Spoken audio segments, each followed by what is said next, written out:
या ज़ैना या ज़ैना या ज़ैना या ज़ैना। शहवादी ज़ैनब कुबरा सलाम अलैहा के सिलसिले से मुसलसल आप समाअत फरमा रहे हैं। मुक़र्ररीन यकीनन वह तशनगी बाकी है, क्योंकि शहवादी की ज़ात, शहवादी की अज़मत चंद लम्हों में या चंद साअतों में सिमट नहीं आ सकती, अल्फाज में हम उसे महदूद नहीं कर सकते। मगर एक काविश है, कोशिश है, जो चंद बातें फ़कत अभी आप महसूस करें। जहाँ तक मैं सिर्फ आपका ख़िताब की बात हो रही है, शहज़ादी के खुतबे की बातें हो रही हैं, शहज़ादी की इल्मियत की बात हो रही है।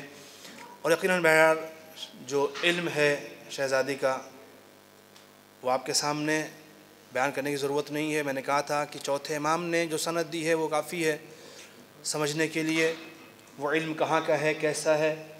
और साहिबान इल्म जानते हैं इल्म वहबी और कस्बी में कितना फ़र्क होता है। इल्म कस्ब करने वालों की हैसियत क्या हो सकती है उनके सामने, जिन्हें खुदा इल्म अता करके भेज दे।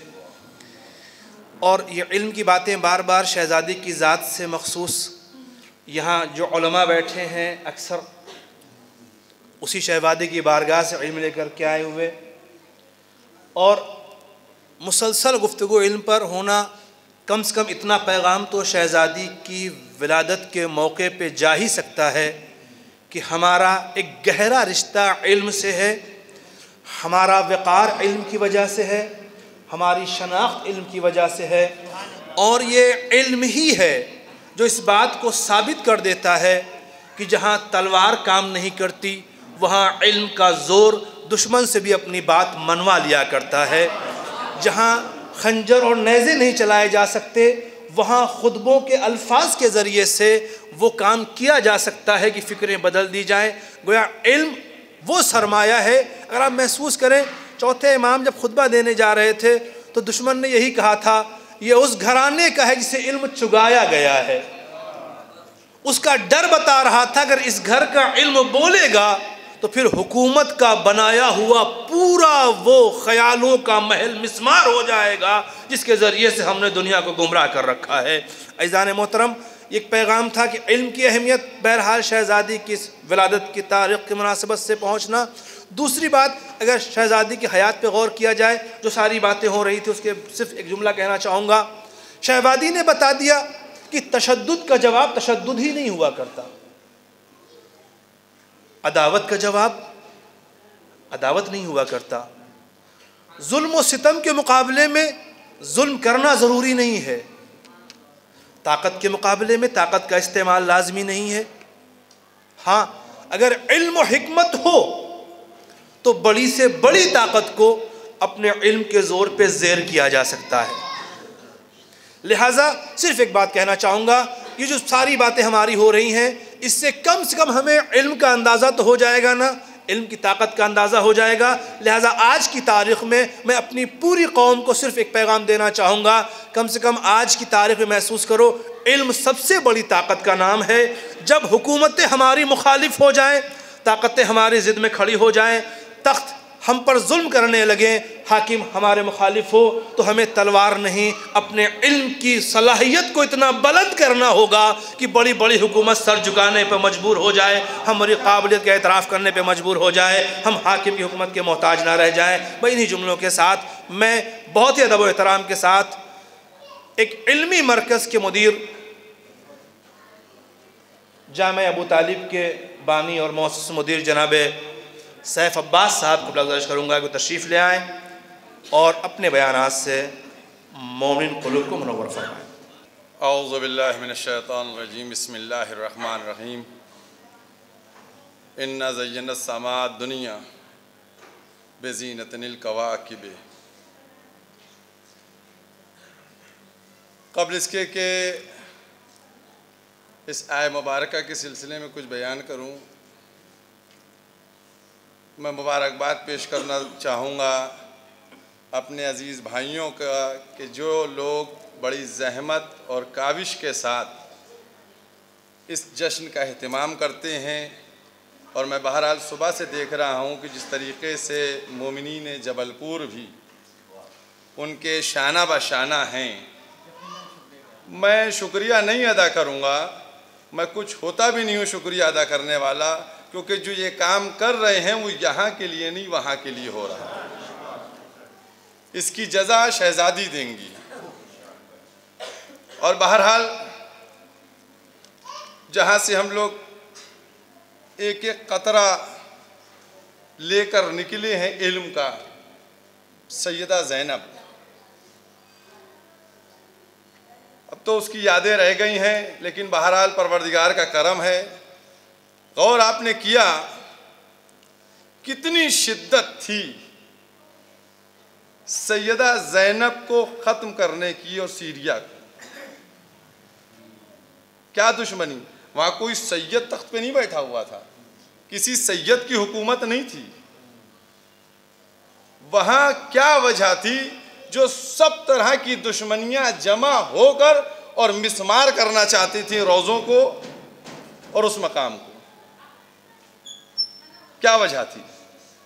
याद रखिए, सदियाँ गुजर गईं, लेकिन जब जब सैयदा ज़ैनब इस तरीक़े से सामने आती है, माजी की तारीख़ जहनों में बेदार होती होगी। ये वही ज़ैनब हैं जिन्होंने अंधेरी गलियों में यजीद को ऐसा छोड़ा कि रज़ी अल्लाह तो लिख रहे हैं लेकिन अपने को यजीदी नहीं कह सकते हैं। रज़ी अल्लाह लिख रहे हो तो कहो कस के हम यजीदी हैं।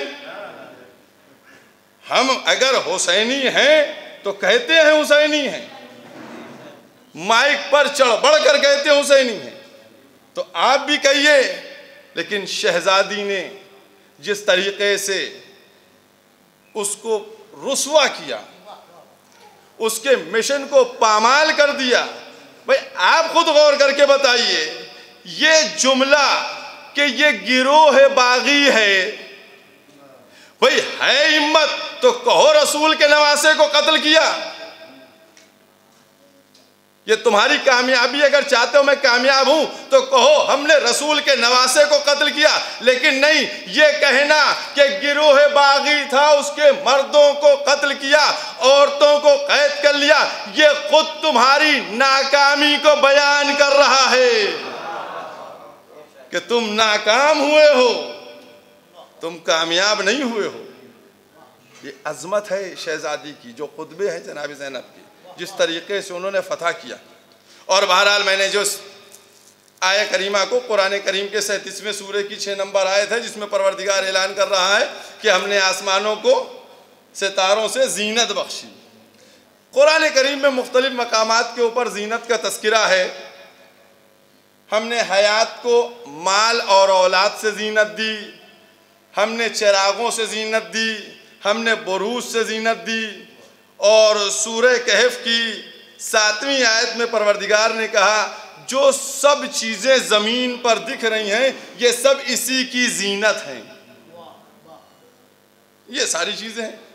इसी सिलसिले में अल्लामा मजलिसी तहरीर फरमाते हैं कि जीनतुल अर्ज़ रजालुन, जीनतुल अर्ज़ रजालुन व रजालुल अर्ज़ अली इब्न अबी तालिब।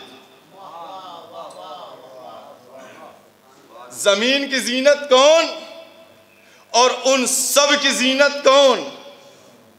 मौलाए कायनात। गौर कीजिएगा, बहुत लंबी चौड़ी तकरीर नहीं करना है क्योंकि बहरहाल वक्त हो चुका है और सुइयां इस बात की इजाज़त भी नहीं दे रही हैं। और दूसरा वो हदीस आपके सामने कि अपनी मजलिसों को जीनत दो अली के जिक्र से। तमाम जीनतों को समेट कर ज़ाते अली इब्न अबी तालिब में लाकर कैद किया गया कि सारी जीनतें जो हैं वो अली की ज़ात में सिमटी हैं और अली की जो जीनत है वो ज़ैनब है, वो ज़ैनब है। ये अज़मत है शहजादी की। शहजादी का मकाम आप देखिए, अली आला, आकिल अकीला, नासिर नसीर। इसके माने क्या है? माशाल्लाह से सब उलमा बैठे हुए हैं।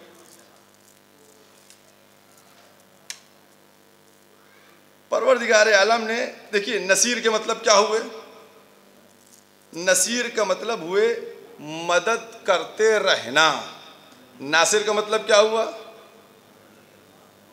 मदद करने वाला, यानी कभी मदद की और कभी मदद नहीं की। अली का मतलब क्या हुआ? हमेशा बुलंद रहने वाला। अली का मतलब क्या हुआ? कभी बुलंद है कभी बुलंद नहीं है।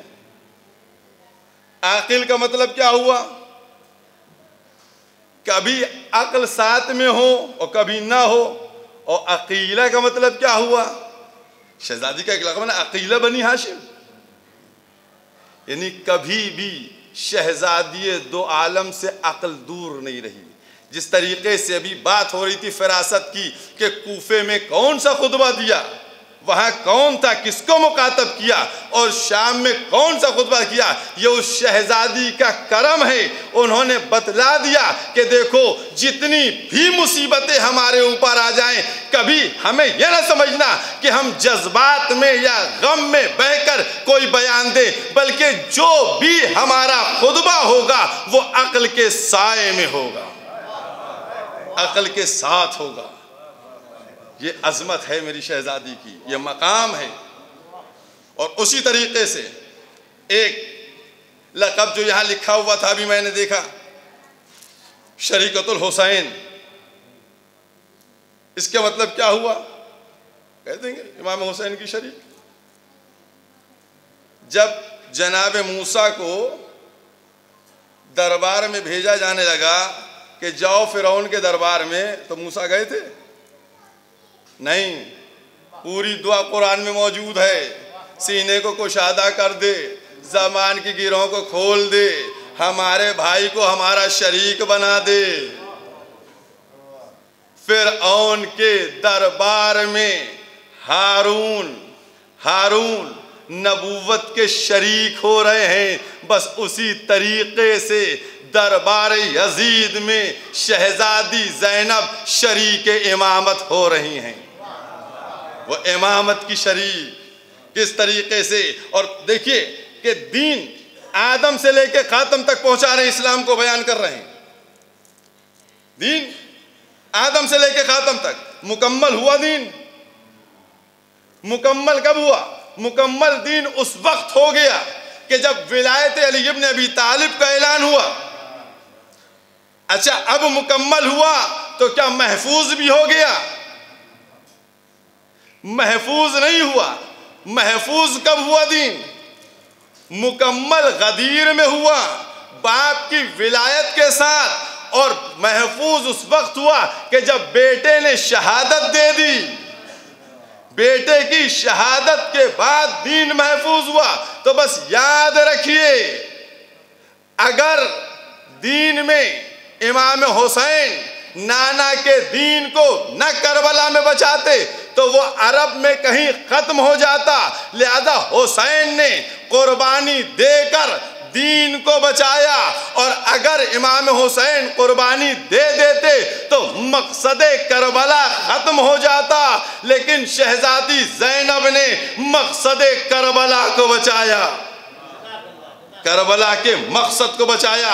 और उस मकसद को क्या बचाया, ये आपसे ज़्यादा और कोई नहीं जानता, क्योंकि बहुत सी बातें हुई हैं। मैं सिर्फ एक रुख की तरफ आना चाहता था और उस रुख तक पहुंच गया हूं। वो रुख क्या है? शहजादी को जब रिहाई का हुक्म मिला तो शहजादी ने भाई की कब्र पे जाने की जल्दी नहीं की, नाना के रोज़े पे जाने में जल्दी नहीं की, वतन वापसी में जाने में जल्दी नहीं की। क्या कहा बहन ने कहा, मैंने भाई का गम नहीं मनाया, मैंने भाई का गम नहीं मना। पहले यहाँ फर्शे अज़ा बिछेगी, यहाँ मातम होगा, यहाँ मजलिस होगी। शहजादी ने ये आपको पैगाम दिया है, ये आपसे कहा है कि देखो हम किस तरीके से आज़ाए इमाम हुसैन को बतला रहे हैं। उस अज़ा को तुमको किस तरीके से आगे बढ़ाना है, कैसे फ़रोग़ देना है, कैसे इस अज़ा की हिफाजत करना है, इस अज़ादारी की हिफाजत कैसे हो, इसको फरोग कैसे दिया जाए। शहजादी का मैसेज है, ये शहजादी का पैगाम है। लिहाजा उसको, और आज अभी बात हुई ज़ुहूर से और विलादत से मुताल्लिक, जब तक अपने को आप व्हाट्सएप, फेसबुक, टेलीग्राम, इंस्टाग्राम में कैद रखेंगे, इसी तरीके से कन्फ्यूज़न आपके सामने आते रहेंगे। क्योंकि आजकल बहुत सी चीज़ें जो हैं वो उलमा से पूछ कर नहीं ली जा रही हैं, वो व्हाट्सएप, फेसबुक से ली जा रही हैं। वहाँ का मैसेज मिल गया, उसने मैसेज डाला, ये नहीं पता इस मैसेज का डालने वाला कौन है, दुश्मन अहले बैत है या दोस्त अहले बैत है। आप देखिए, आपके सामने सारी चीज़ें आ रही हैं। उसकी वजह क्या है? उसकी वजह यह है कि अब आपके जहन में आ जाता है, कोई ये नहीं देखता कि हमारे यहाँ क्या हो रहा था। आज सैकड़ों साल बाद अज़ा इमाम हुसैन अलैहिस्सलाम के सिलसिले में अपनी ज़बान को खोलना, इसका मकसद क्या है? अगर आज हम किसी तरीके से कोई तनकीद अज़ादारी में करते हैं तो इस बात को तस्लीम कीजिए कि यह आपके बाप दादा अज़ादारी गलत कर रहे थे या आप गलत कर रहे हैं। भाई अगर ये नई चीज़ है तो इसका मतलब हमारे बाप दादा ने जो किया वो सब गलत किया।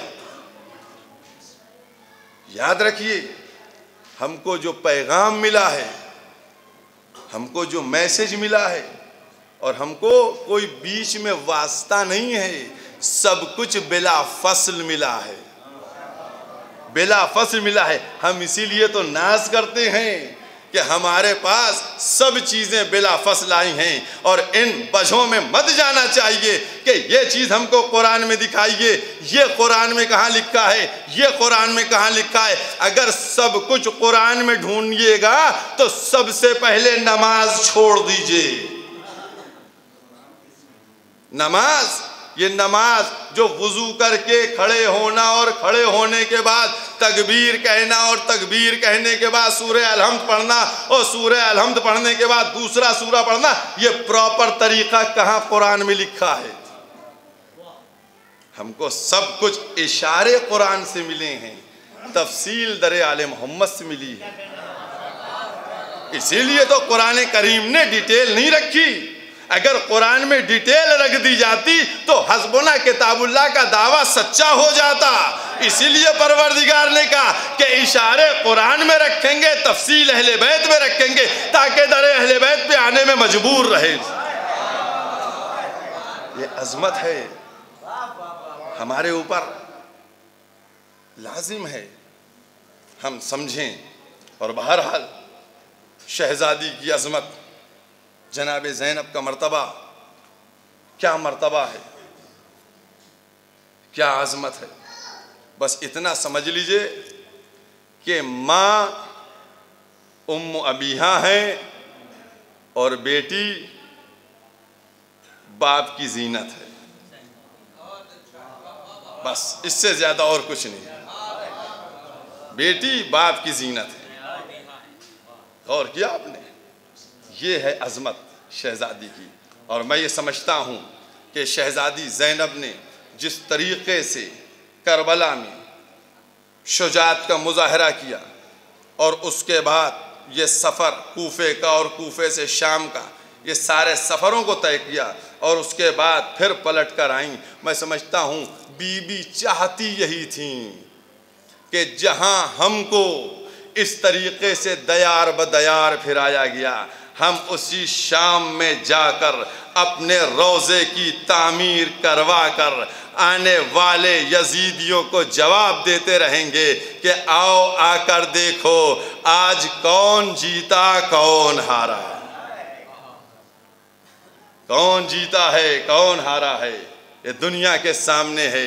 आज शाम के अंदर जनाब ज़ैनब के रोज़े का वो गुंबद कि जिसका फ़ोटो आप देख रहे हैं, कसम खुदा की क्या गुंबद है। आज वो अपनी जीत का वहाँ से ऐलान हो रहा है और कोई मुझे ढूंढ कर बताए कि भैया यजीद के नाम पर लगी हुई कोई ईंट दिखा दो, कोई ईंट दिखा दो। तो कुछ पता नहीं, उसकी हुकूमतें वहाँ रहीं, नस्लों तक वो वहाँ रहा, लेकिन आज वहाँ वो ऐसा उजड़ा है कि कुछ नज़र नहीं आता। शहजादी ज़ैनब ने मदीने पलट के और फिर मदीने से पलट के शाम आकर ये बतला दिया, यजीद तू हारा उस वक़्त भी था, हारा अभी भी है और हमेशा हमेशा तेरी हार का ऐलान करती रहूँगी, यहीं पर रोज़ा तामीर करवा। ये है मकाम शहजादी ज़ैनब सलामुल्लाह अलैहा। हम सब इस मुबारक मौके के ऊपर जमा हुए हैं। यकीनी है कि आज 3 तारीख़ है, परसों विलादत की तारीख़ है, लेकिन तारीख़ यकीनन परसों है और हम तहनीत के लिए जमा हुए हैं, मुबारकबाद के लिए जमा हुए हैं। अगर आज भी हम उसी नीयत के साथ मुबारकबाद देंगे तो यकीनी तौर के ऊपर हमारी मुबारकबाद भी पहुँचेगी दर अहले बैत तक और कबूल होगी और इंशाअल्लाह हम लोगों को उसकी जज़ा भी मिलेगी।